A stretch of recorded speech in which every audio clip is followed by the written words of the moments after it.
Мен номері 231 орта мектебінің физика пәнінің мұғалімі Құлманова Мөлдір Жетесқызымын.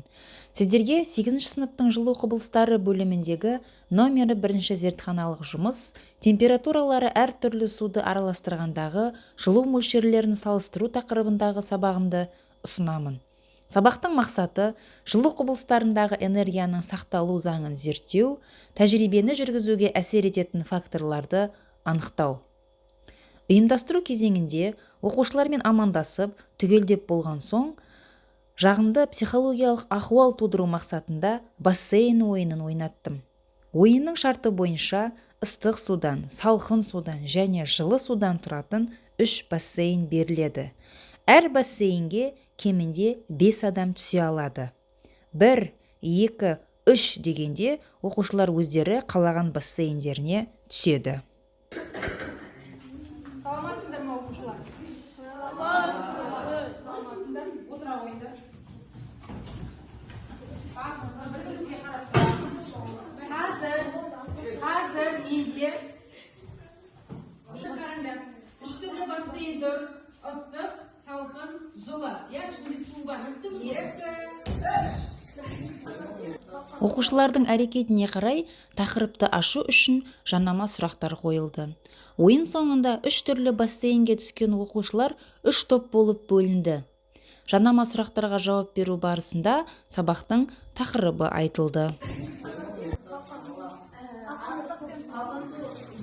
Салқын су мен ыстық су не істеген?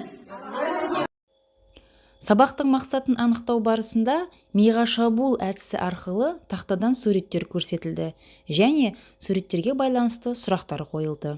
Оқушылардың берген жауаптарын толықтыра келе сабақтың мақсаты анықталды.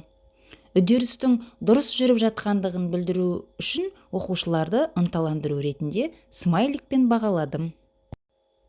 Шағын зерттеу әдісі арқылы оқушыларға температуралары әртүрлі суды араластырғандағы жылу мөлшерлерін салыстыру тапсырмасы берілді. Зертханалық жұмыстың мақсаты, қажетті құрал жабдықтары, жұмыстың орындалу барысы түсіндірілді. Әр топ ішінде оқушылар ой пікірлерін ортаға салып, талқылау жасап, қарапайым эксперименттік жұмысты орындап, есептеулер жүргізді. Жасаған зерттеу жұмыстарын әр топ интервью беру арқылы қорғап шықты.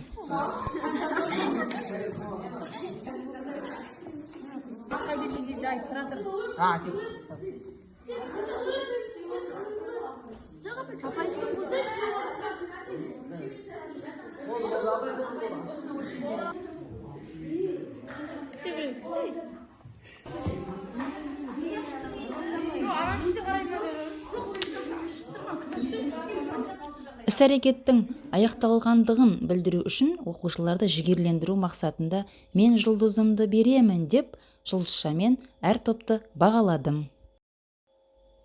Оқушыларға деңгейіне қарай құрастырылған сараланған тапсырма берілді. Тапсырманы орындап болған соң тақтадан жауаптары көрсетіліп, оқушылар өзін-өзі бағалады. Бағалау 10 балдық жүйе бойынша жүргізілді. Сабақтың соңында оқушылардан ресторан әдісі арқылы кері байланыс алынды. Сабақтың мақсатына сәйкес жылу құбылыстарындағы энергияның сақталу заңын зерттедік. Тәжірибені жүргізуге әсер ететін факторларды оқушылармен бірлесе отырып анықтадық. 20 градус. Сол әсер етіп кетті. Жаңа айтасың, бірде 36, бірде 36,5 болды, иә. Ал негізінен ыстық су қанша жылу мөлшерін берсе, салқын су қанша жылу мөлшерді өзіне тартып береді, бірақ бізде ауа әсер етіп тұр. Түсінікті? Түсінікті ма бұл сабақ? Үй тапсырмасына жылу процестеріндегі энергияның сақталу және айналу заңы тақырыбын оқып келу берілді. Назар салып тыңдағандарыңызға рахмет.